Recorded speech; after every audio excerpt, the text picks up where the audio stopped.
setiap orang yang percaya kepada Yesus, ciri-cirinya yang pertama dia harus selalu bersuka cita. Kenapa kita harus bersuka cita? Karena ada Yesus dalam diri kita. Amin. Yang kedua, tetap berdoa, karena ini merupakan nafas dari orang percaya.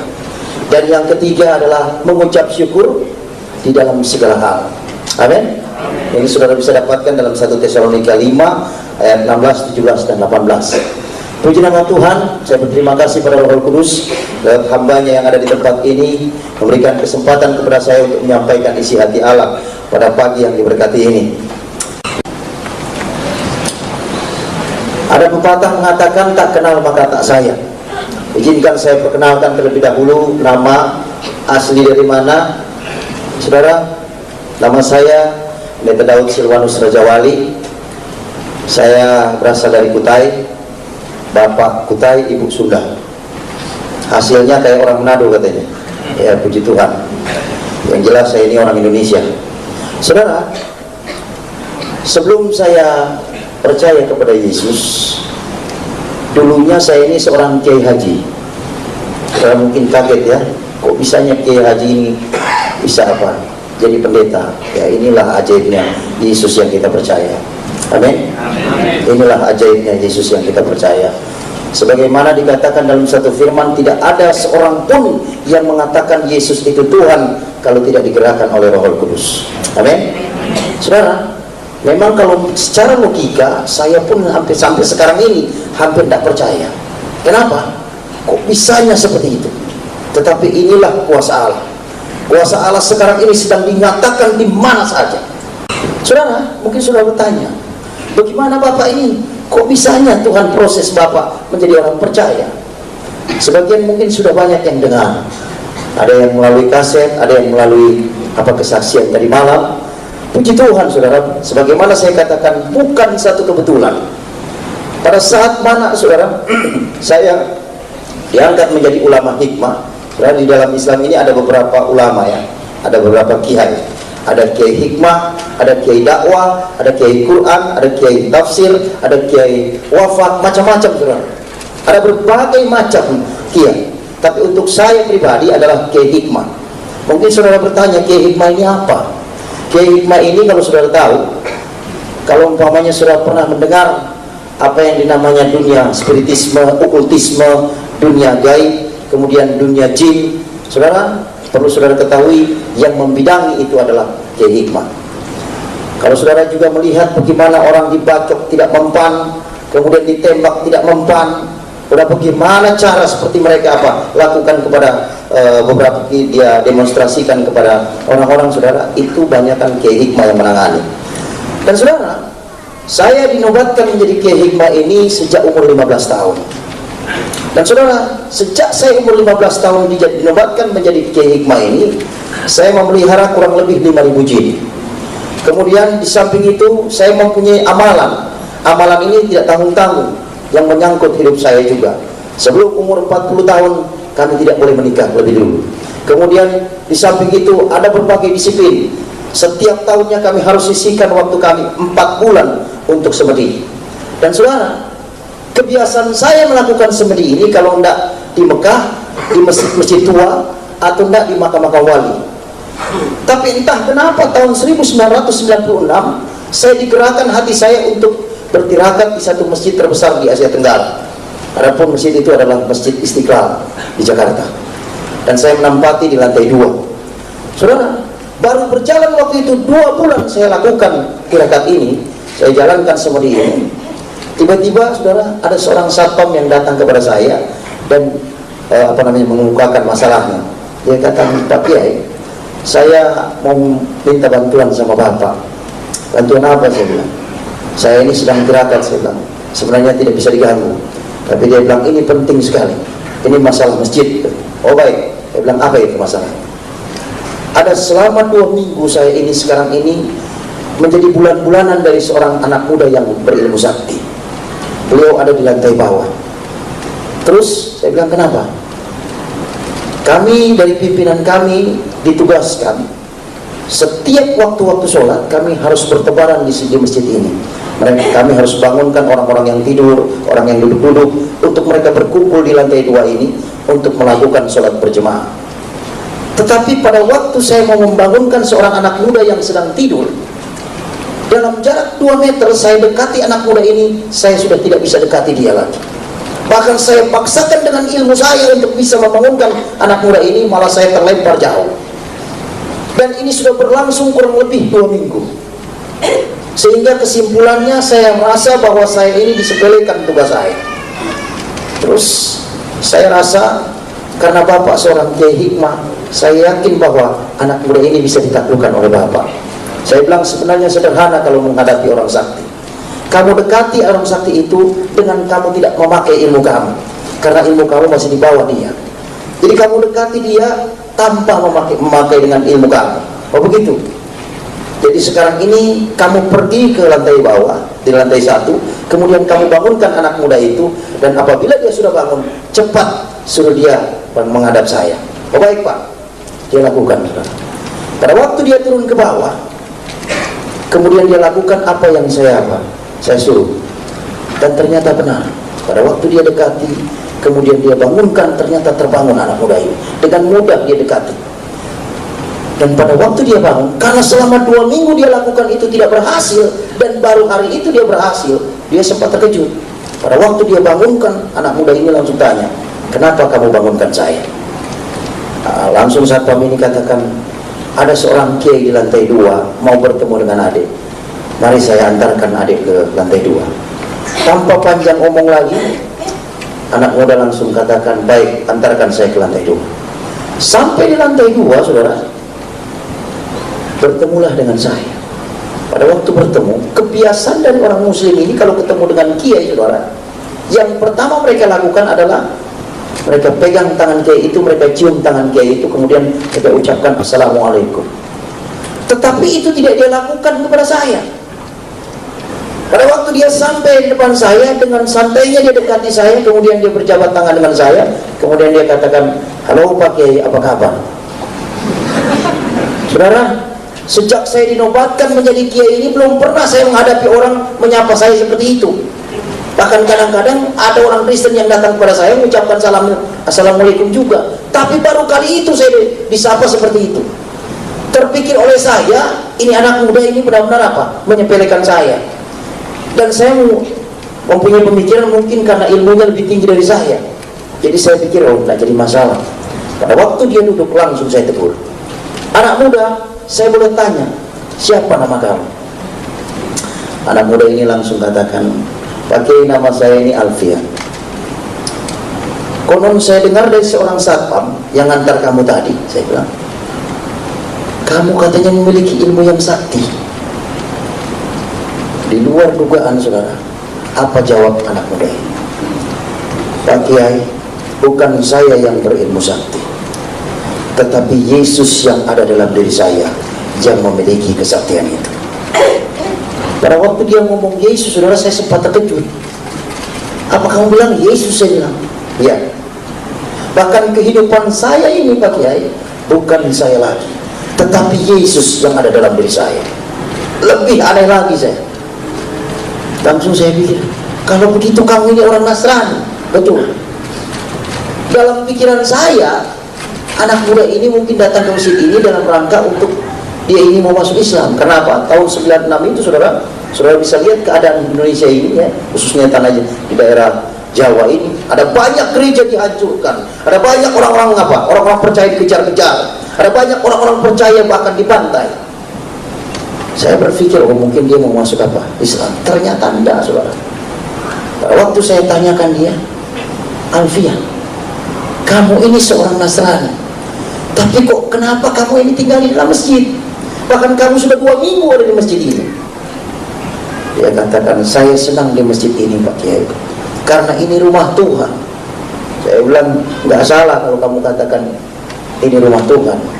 Cuman sekarang saya mau tanyakan, kenapa kok kamu tidak bermitra dengan orang Kristen yang lain? Kamu tidak ke gereja, tidak bersekutu dengan orang-orang Kristen yang lain.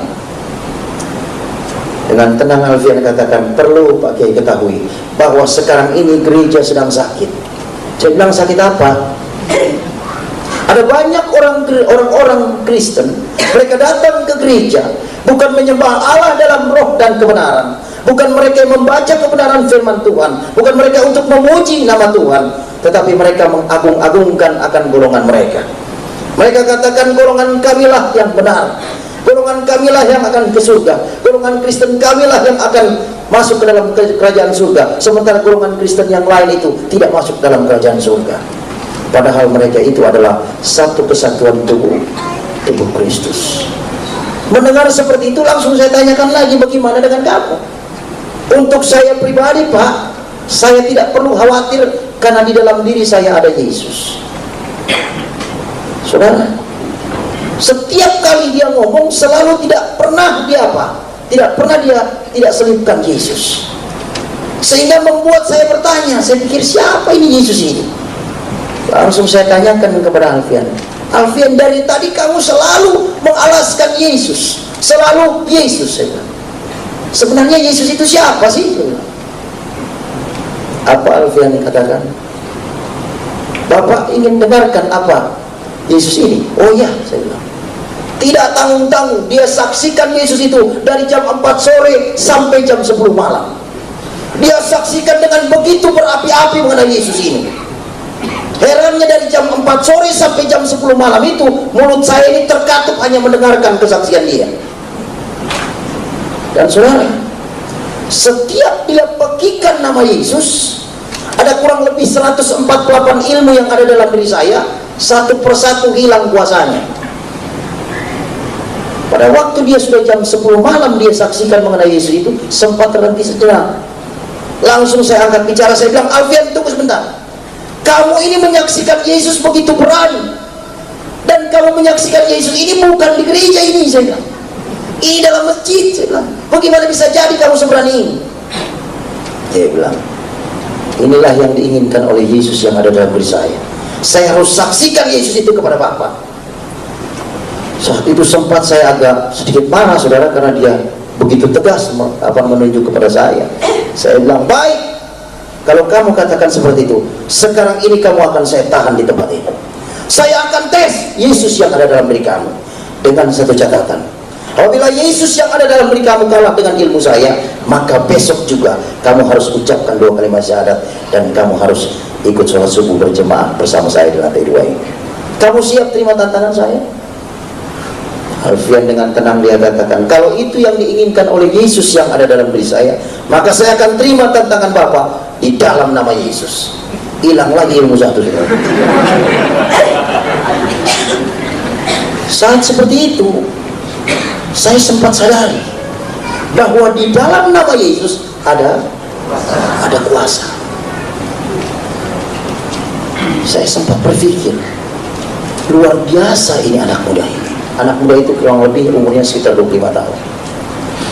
Dia tahu persis bahwa Yesus ada di pihak dia. Dia tahu persis kapasitas Yesus yang dia percaya.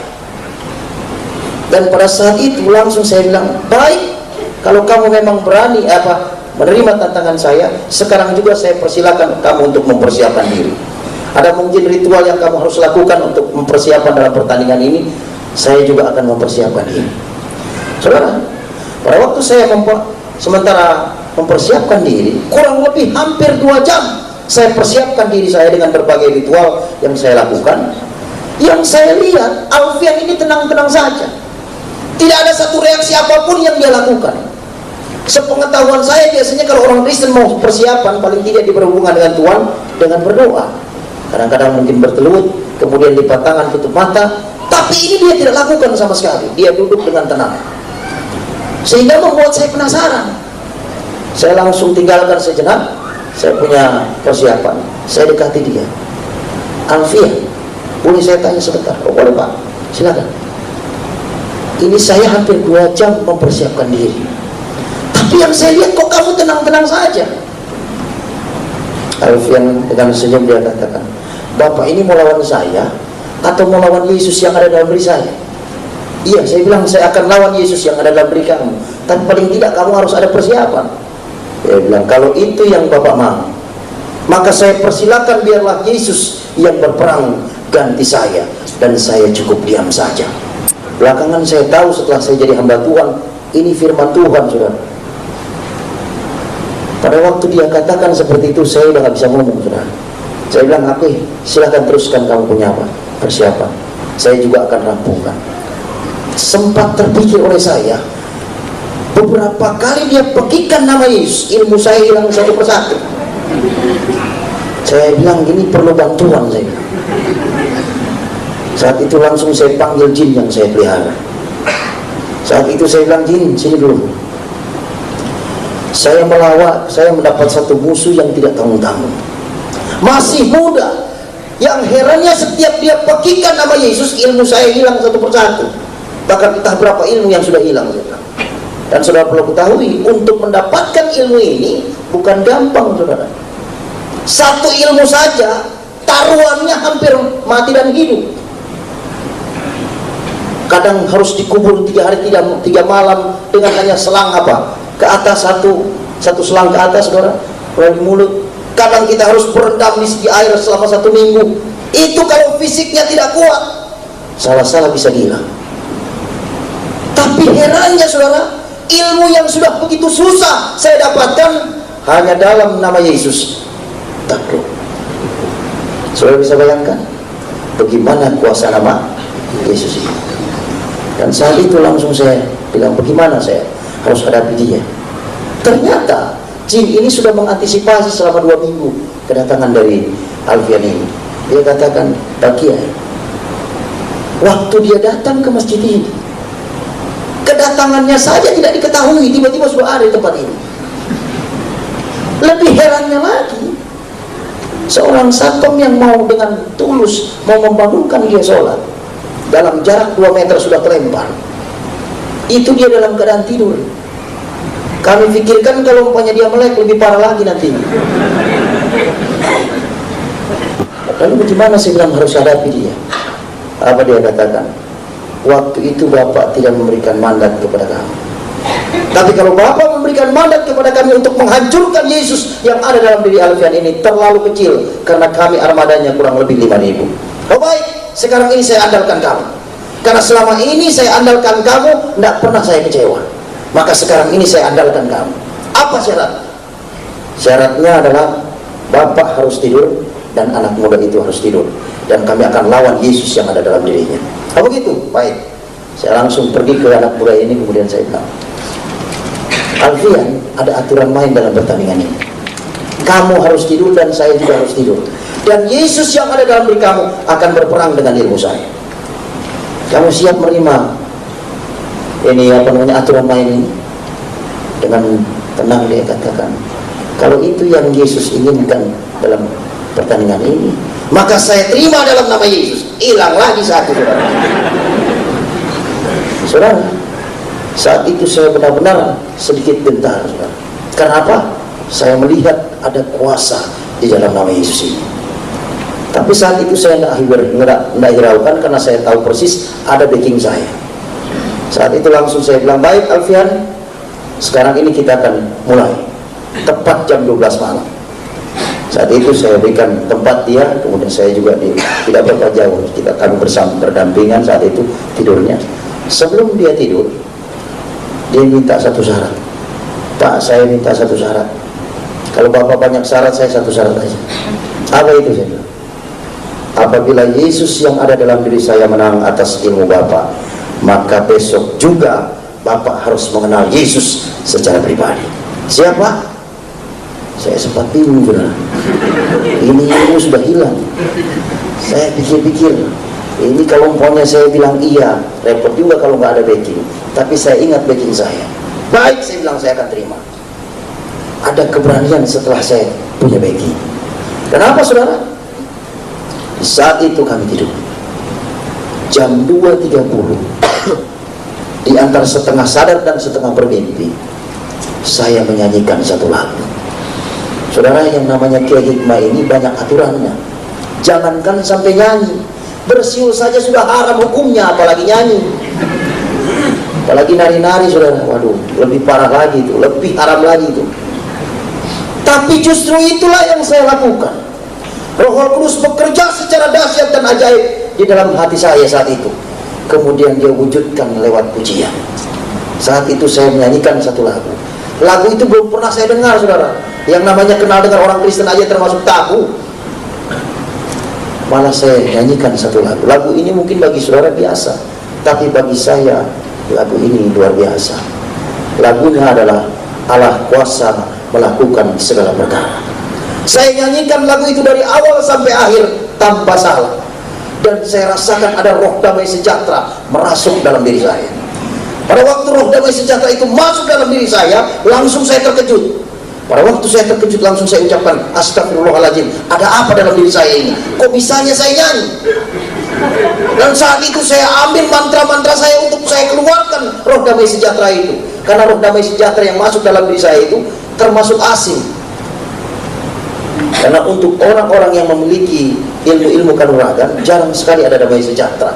Yang ada selalu waspada. Mau apa? Jangan-jangan ada musuh.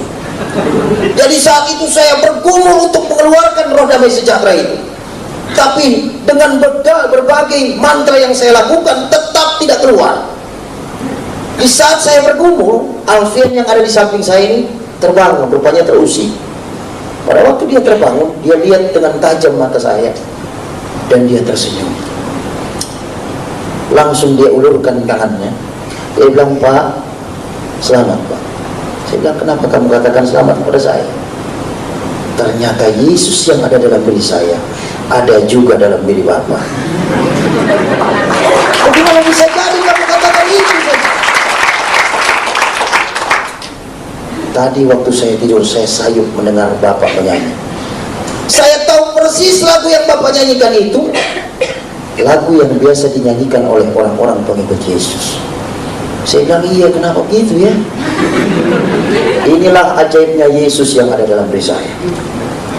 Saat itu saya sempat sadari, saya ini Kiai Haji, saya bilang, bagaimana bisa jadi saya ada Yesus, saya bilang, di dalam diri saya. Alfian, saya belum kalah. Nah, itu dengan tegas saya katakan, saya belum kalah. Alfian katakan, saya belum katakan Bapak kalah. Bahkan tidak pernah saya katakan Bapak itu kalah. Tapi yang saya katakan, Yesus sudah ada dalam diri Bapak. Herannya lagi, saudara, jin yang siap membantu saya, yang siap menghancurkan Yesus yang ada dalam diri Alfian ini, sampai sekarang ini nggak tahu kemana, saudara. Dipanggil sudah tidak pernah datang, wujudnya tidak pernah saya lihat, suaranya pun tidak pernah saya dengar lagi. Ternyata apabila terang itu datang, gelap itu akan pergi.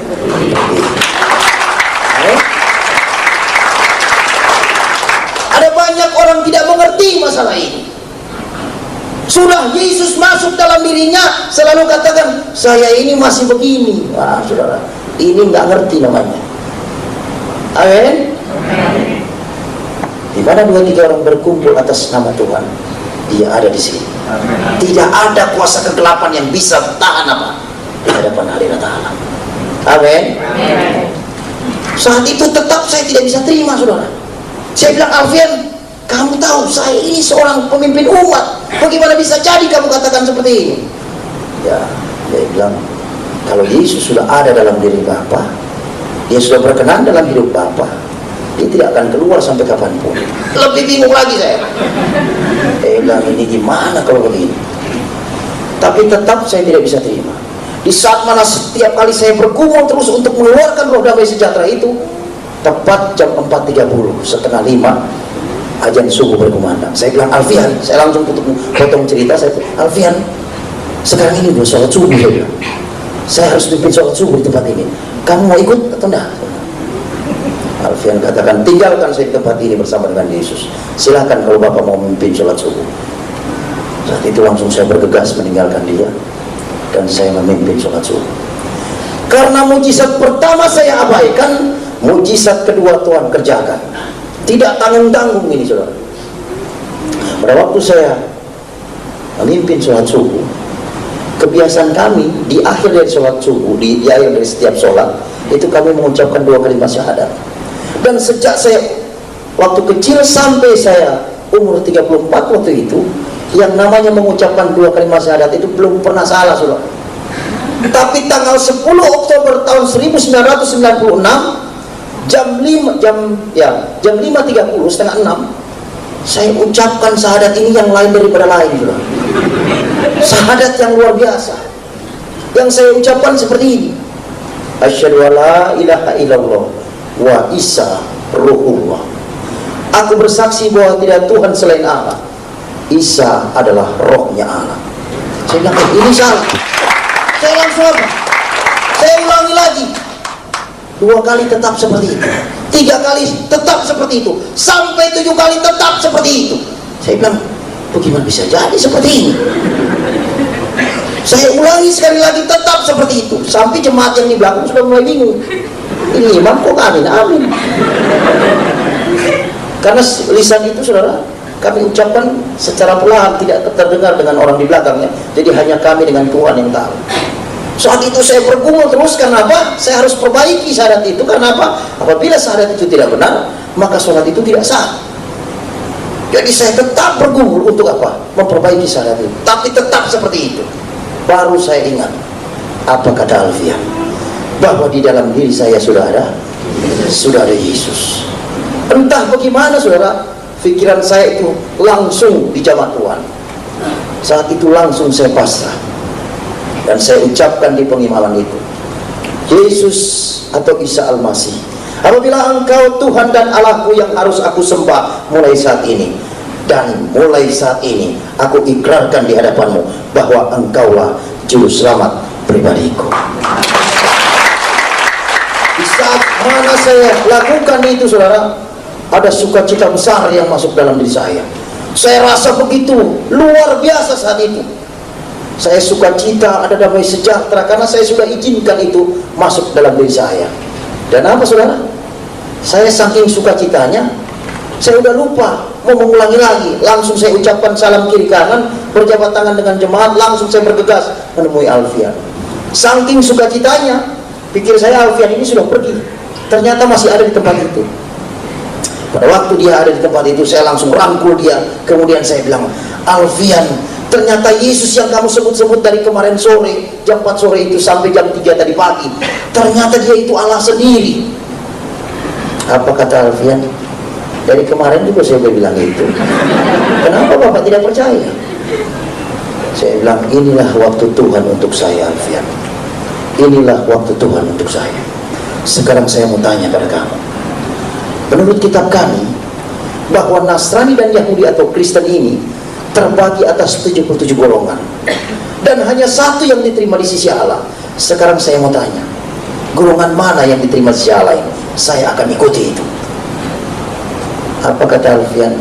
Pak, jangan ikut dengan golongan, karena ini merupakan penyakitnya orang Kristen. Golongan ini tidak akan menyelamatkan. Tapi ikutilah jejak Yesus. Apa yang Yesus lakukan, itu yang Bapak kerjakan. Apa yang Yesus tidak lakukan, jangan Bapak kerjakan. Hanya itu. Hanya itu, ya.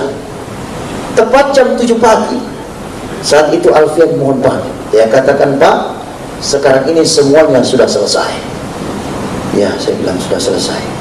Saya sekarang ini mohon pamit. Saat itu langsung saya antarkan dia ke gerbang. Dan herannya, saudara, sejak jam 4 sore sampai jam 7 pagi itu, tidak terpikir oleh saya tanya dia alamatnya di mana, asli dari mana, orang tuanya di mana, keluarganya di mana. Tidak pernah saya tanya. Yang terngiang-ngiang dalam pikiran saya itu adalah kesaksian dia mengenai Yesus. Dan pada waktu dia mau berpisah, dia sempat pegang erat-erat tangan saya. Dia bilang, Pak Kiai, selamat berjalan bersama dengan Yesus. Pandang Yesus, jangan pandang manusia, sampai kita bertemu di kerajaan surga. Mulai saat itu Alfian itu entah kemana. 3 tahun saya mengenyam pendidikan sekolah tinggi teologi, dan saya mendapat predikat yang terbaik.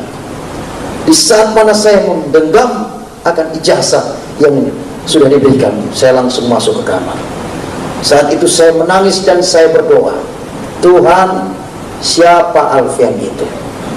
Aku bertanya sekarang juga. Dia telah perkenalkan aku dengan Engkau, dan sekarang ini Engkau telah memilih aku menjadi hamba-Mu. Sekarang ini aku bertanya kepadamu, siapa Alfian itu? Dan apa saudara? Jawab Tuhan lewat doa. Daud, aku kirimkan malaikatku untuk menyelamatkan jiwamu dari api neraka. Saudara, untuk seorang yang banyak melukai hati Tuhan, ternyata jiwanya masih berharga di mata Tuhan. Tapi untuk mengenal Yesus ini bukan berarti tanpa harga, saudara. Ada harga besar yang harus saya bayar. Saya harus diusir dari umat yang saya pimpin. Saya harus apa? Melepaskan semua atribut dunia saya. Saya harus lepas dengan kawan saya yang paling akrab, yaitu jin. Ya, itu saya punya kawan akrab sudah sejak saya umur 15 tahun. Lebih parahnya lagi, orang tua yang justru mengandung saya dan melahirkan saya tidak mengakui lagi saya sebagai anak. Pahit, saudara. Tetapi puji Tuhan, Yesus katakan dalam Matius pasal 11. Saudara bisa lihat ini, saudara. Matius pasal 11 ayat yang ke-28. Saat itu saya dapat firman ini yang pertama. Dikatakan, marilah kepadaku semua yang letih lesu dan berbeban berat, aku akan memberikan kelegaan kepadamu. Pikulah kuk yang kupasang dan belajarlah kepadaku, karena aku lemah lembut dan rendah hati, dan jiwamu akan mendapat ketenangan. Sebab kuk yang kupasang itu enak dan bebanku pun ringan. Saudara, pada saat saya dapat firman ini, saya dapat penghiburan. Tidak tanggung-tanggung saya sempat dapat kutukan dari umat yang saya pimpin. Ini yang namanya kiai murtad yang siap hidup melarat seumur hidup. Saudara, kutukan ini tidak tanggung-tanggung. Tapi puji Tuhan, murtadnya saya ini malah kenal Yesus, saudara. Yang bukan membuat saya ini semakin melarat, saudara, semakin melarat seumur hidup, malah tetap naik, bukan turun. Jadi kepala, bukan jadi ekor. Ini indahnya kita bertemu dengan Yesus. Ya, luar biasa sekali Bapak Ibu, kesaksian dari Bapak Murtading tadi, yang mana dia tadi mengatakan bahwa saya percaya bahwa Yesus itu adalah Tuhan dan Juru Selamat. Dia adalah Allah, dia adalah Alfa dan Omega, dia adalah Raja di atas segala raja. Dan akhirnya dia menerima Yesus sebagai Tuhan dan Juru Selamatnya. Oleh sebab itu Bapak Ibu, saya mengajak kita semuanya untuk terus berdoa, mendoakan murtadin-murtadin ini, agar kiranya mereka selalu diberkati pelayanan mereka. Semakin banyak jiwa-jiwa yang datang kepada Tuhan. Ya, kita tahu bahwa ada banyak tantangan mungkin yang mereka hadapi, berbagai ujian, persoalan hidup yang mereka alami. Tetapi saya percaya bahwa Tuhan telah menyediakan yang terbaik buat saudara-saudara kita ini. Terima kasih dan Tuhan Yesus memberkati.